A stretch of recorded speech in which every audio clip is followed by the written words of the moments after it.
We know the big question for a lot of folks this morning, how are the roads? Icy, snow covered, we are going to let you know. Checking in right now live this morning from the Indiana Department of Transportation is Public Relations Director Gary Bryan. Gary, good morning.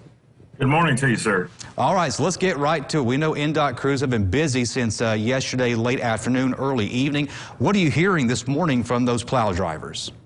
Yeah, so it's a lot of good news this morning. Our roads are faring well enough for the kind of day after a snowstorm. We've had crews out all night long, and for the most part, the roads are still a little bit snow covered, but they're passable, they're good, and we should be getting them pretty well in good shape, probably about by noon today.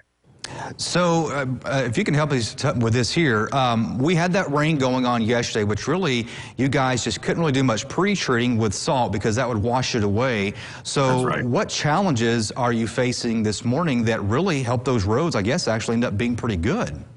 Yeah, so, you know, the challenge that we're focused on now is the wind. Obviously, if you've stepped out at all this morning, it's the cold and the wind, and that wind does do a lot of blowing snow. So, you know, that's we're having to kind of go back through our snow routes a lot because of that, keep going through them. But I think the good thing is the rain event wasn't too big. So our brine was able to get out there and get things taken care of.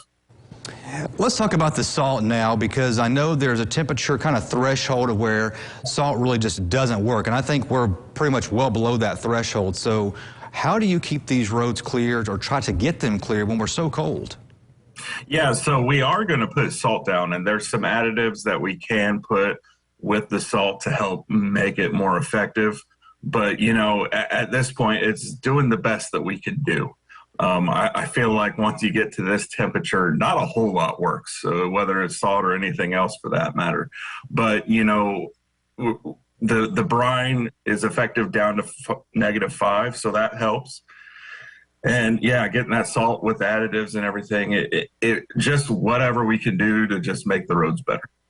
I have heard some people say, you know, if they see a plow, they're like, get behind that plow because now you know that's a pretty good treated road and you should be okay. Is that the case? Yes, but don't get too close. Right. That's the main thing. You know, give our drivers a lot of room because they've got a lot of moving parts on those trucks. Yeah, give some space, and you know, you probably want to. You see where the truck goes, maybe not directly behind it, because you got to have that salt and that brine to have a little chance to get some work done. Now, do you know about how many trucks are in the Evansville area right now, and how long is their route? Yeah, so every route is about 2 to 3 hours long. So if you see a truck, it'll be about another 2 to 3 hours before you see that truck once again. Right now, we've got about 30 trucks, or a little over 30 trucks out on the road in just the Evansville area. We have about 159 trucks out throughout the district. I talked to my guys this morning down in the Evansville area. They're expecting to actually be able to cut things down just a tad after noon today, assuming that everything keeps going well. Okay, well, Gary, that's some great news to hear this morning. Thanks so much for your time. Yeah, no problem, and be safe out there, folks. You too. Merry Christmas. Merry Christmas.